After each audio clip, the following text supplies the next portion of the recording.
बच्चों, आज हम आपकी इन्वायरमेंटल स्टडीज की बुक लुकिंग अराउंड का chapter number 7 from the window discuss करने वाले हैं। यह चैप्टर ओमना की डायरी का ही एक पार्ट है। हमने इस चैप्टर के पहले चैप्टर 6 पढ़ा था, जिसमें ओमना ने अपनी फ्रेंड राधा को अपने सफर के एक्सपीरियंस को बताने के लिए डायरी लिखी थी। ओमना ने 16 मई को दोपहर 11:30 से अपना सफर शुरू किया था। वो ट्रेन से गुजरात से केरला जा रही थी। उसके साथ उसके मम्मी पापा और उसका भाई भी था। ओमना ने अपने सफर में जो चीजों को देखा उसे अपनी डायरी में लिखा। उसने ये भी बताया कि उसके दो दोस्त हैं, सुनील और एन, जो कोझिकोड जा रहे हैं। ये केरला में है ये जगह। चैप्टर 7 में हम देख रहे हैं कि ओमना की घड़ी तारीख है 17 मई और समय है 7:30 सुबह। ओमना ने अपना सफर 16 मई को 11:30 दोपहर को शुरू किया था और अगला दिन 17 मई को 7:30 वो सोकर उठी। ओमना अपनी डायरी में लिखती हैं, अब सुबह हो गई है। मैं कल रात बहुत जल्दी सो गई थी। बाहर इतना अंधेरा था कि कुछ भी दिखाई नहीं दे रहा था।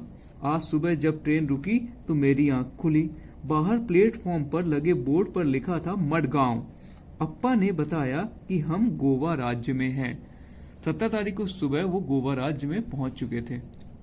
हमने स्टेशन पर उतरकर चाय पी और अपनी पानी की बोतलें भी भर ली। ट्रेन फिर चल पड़ी। बाहर का नजारा देखने लायक था। चारों तरफ हरियाली, मैदानों की लाल मिट्टी में उगे छोटे छोटे पौधे और पेड़ों से ढकी पहाड़ियां बहुत ही सुंदर लग रही थीं। ये इस तरह का नजारा था गोवा में जब ट्रेन पहुंची, सुबह रुकी। तो हम पेज पलटते हैं तो ये चित्र देखने को मिलता है। ये चित्र हमें भी अक्सर देखने को मिलता है जब हमारी ट्रेन से यात्रा होती है। रेलवे फाटक बंद होते हैं और हम देखते हैं कि बहुत सारे वाहन खड़े हैं। यहाँ पे भी देखिए, ये ट्रक खड़ा है और ट्रक के बाजू में एक आदमी साइकिल में खड़ा है। और अगर आप ध्यान से देखो तो बैलगाड़ी भी है और हाथ ठेला भी है। और उस फाटक के दूसरी तरफ देखें तो कार, ट्रक, इस तरह से बहुत सारे वाहन खड़े हैं। ओमना अपनी डायरी में बताती हैं कि कई बार ऐसा होता है कि काफी देर के लिए फाटक बंद होता है, उसके बावजूद कई लोग अपनी गाड़ियां बंद नहीं करते, जिसकी वजह से शोर होता है, बहुत सारा पॉल्यूशन हो जाता है वहां पे। ओमना का यह भी कहना है कि कई ऐसे लोग होते हैं जो कि ट्रेन आने में अगर थोड़ा सा टाइम होता है तो वो रेलवे फाटक को क्रॉस करने की कोशिश करते हैं। ओमना का कहना है कि इस तरह के कार्य कई बार दुर्घटनाओं को आमंत्रित करते हैं। ओमना कहती हैं कि जब हम ट्रेन से सफर कर रहे होते हैं तो कई बार ऐसे मौके आते हैं कि ट्रेन के बाजू से बहुत तेजी से एक ट्रेन गुजर रही होती है। हम पूरी कोशिश करते हैं, मैं और मेरा भाई, कि उस ट्रेन के डिब्बे को गिन सकें, लेकिन हम जब भी एक दूसरे से पूछते हैं कितने ट्रेन के डिब्बे गुजरे तो हमारी संख्या सेम नहीं रहती। मतलब कि हम कहीं ना कहीं गलती कर बैठते हैं तेज रफ्तार डब्बों को गिनने में। अगले पेज पे ये घड़ी के चित्र को आप देख सकते हैं जिसमें 8:30 है। ओमना कहती हैं कि इस वक्त मैं आंख बंद करके बैठी हुई थी। अचानक ट्रेन की आवाज बदल गई। खड़ खड़ खड़ खड़ की आवाज आने लगी।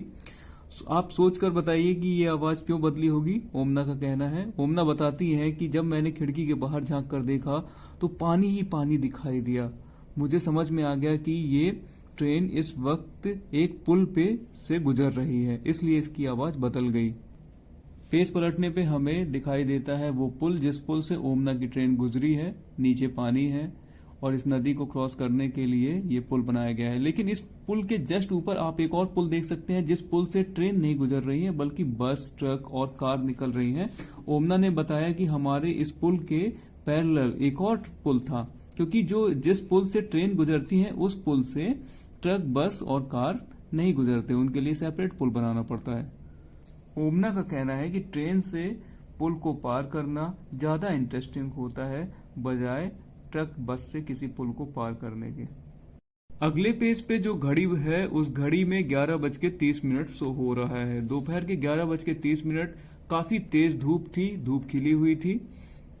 ओमना बताती हैं कि वे खिड़की के बाहर देख रही थी। काफी खिली हुई तेज धूप थी। अचानक अंधेरा हो गया। आप देख सकते हैं कि अंधेरा क्यों हुआ होगा, क्योंकि ये ट्रेन एक टनल के अंदर जा रही है, एक लंबी सुरंग के अंदर जा रही है। ओमना कहती हैं कि मैं बहुत डर गई थी। कुछ ही देर के बाद ट्रेन के अंदर की बत्तियां जल उठी, पर बाहर बिल्कुल गुप्त अंधेरा था। किसी ने बताया हम सुरंग में से गुजर रहे थे। पहाड़ को काटकर बनी सुरंग। ऐसा लग रहा था जैसे सुरंग खत्म ही नहीं होगी।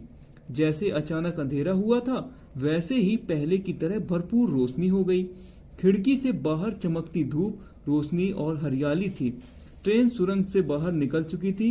अप्पा ने बताया, अप्पा मतलब पिताजी, पिताजी ने बताया कि हम पहाड़ के दूसरी तरफ पहुंच गए हैं। तब से अब तक हम 4 और छोटी छोटी सुरंगों में से गुजर चुके हैं। अब जब मैं सुरंग के बारे में जान चुकी हूँ, मुझे डर नहीं लगता, बल्कि मजा आता है। आपको यहाँ पे जानकारी देना जरूरी है कि जब ट्रेन के रास्ते से हम गोवा से केरला जाते हैं, तो केरला तक पहुंचते पहुंचते 92 सुरंग और 2000 पुल क्रॉस करते हैं हम ट्रेन से। सुरंग और पुल नहीं होते तो क्या ओमना का ट्रेन से अपने केरल तक जा पाना संभव होता? नहीं होता, क्योंकि ट्रेन एक सीधे रास्ते पे दौड़ती है। वो पहाड़ों में चढ़ नहीं सकती, नदियों में तैर नहीं सकती। उसके लिए पुल और टनल बहुत जरूरी है। समय हो गया है 12:15। यहाँ पर ओमना बताती हैं कि अब जब हम खिड़की से बाहर देख रहे हैं तो हम ऐसा पा रहे हैं कि नज़ारा बहुत बदला हुआ है। हरे हरे खेत हैं, नारियल के पेड़ हैं। खिड़कियों से यहाँ के गांव और गांव के घर बने हमें दिखाई दे रहे हैं। ओमना ने इस चीज को भी नोटिस किया कि यहाँ के लोगों का पहनावा, वो जहाँ रहती है अहमदाबाद, वहाँ के लोगों के पहनावे से बहुत अलग है। ज्यादातर लोग सफेद या क्रीम कलर के सूती धोती और साड़ियाँ पहने हैं। अहमदाबाद से हमारे साथ बहुत सारे लोग जो चले थे, बीच के स्टेशनों पे उतर गए और कुछ लोग चढ़ते भी गए। लोगों के उतरने और अलग अलग स्टेशन में चढ़ने के दौरान एक और चीज नोटिस की है ओमना ने, कि जब लोग चढ़ते थे तो उनकी बोलियों में अंतर आ जाता था। कुछ स्टेशन चढ़ने के बाद उनकी बोलियां कैसे बदली, मलयालम, कोंकणी, मराठी, गुजराती, कन्नड़, इस तरह से अलग अलग बोली बोलने वाले लोग, अलग अलग भाषा बोलने वाले लोग उनके सामने आकर बैठे और फिर चले गए। ऐसा हमारे साथ भी होता है जब हम ट्रेन में सफर करते हैं। जब हम रीवा से जबलपुर वाली इंटरसिटी में सफर करते हैं तो हम क्या ऑब्जर्व करते हैं कि जब रीवा से ट्रेन चलती है तो बुंदेलखंड बोलने वाले लोग बहुत होते हैं ट्रेन में। फिर उसके बाद वो जबलपुर पहुंचते पहुंचते बुंदेली भाषा बोलने वाले, बुंदेली बोली बोलने वाले लोगों से हमारी मुलाकात होने लगती है। 17 मई रात को 9:30 बज चुके हैं। अब रात हो चुकी है। हमने अपना सामान संभालना शुरू कर दिया। लगभग 3 घंटे में हमारा स्टेशन कोट्टायम भी आ जाएगा। हमें वहां पर उतरना है। आज रात को हम वलियम्मा के घर जाएंगे। वलियम्मा किसे कहते हैं? वलियम्मा कहते हैं अपनी माँ की बड़ी बहन, मतलब मौसी को। ये कौन सी भाषा में वलियम्मा कहा जाता है? मलयालम भाषा। मलयालम भाषा कहाँ बोली जाती है? मलयालम भाषा केरल में बोली जाती है। ओमाना कहाँ पहुंच गई? ओमना पहुंच गई है केरल। आज रात को हम वलियम्मा के घर जाएंगे।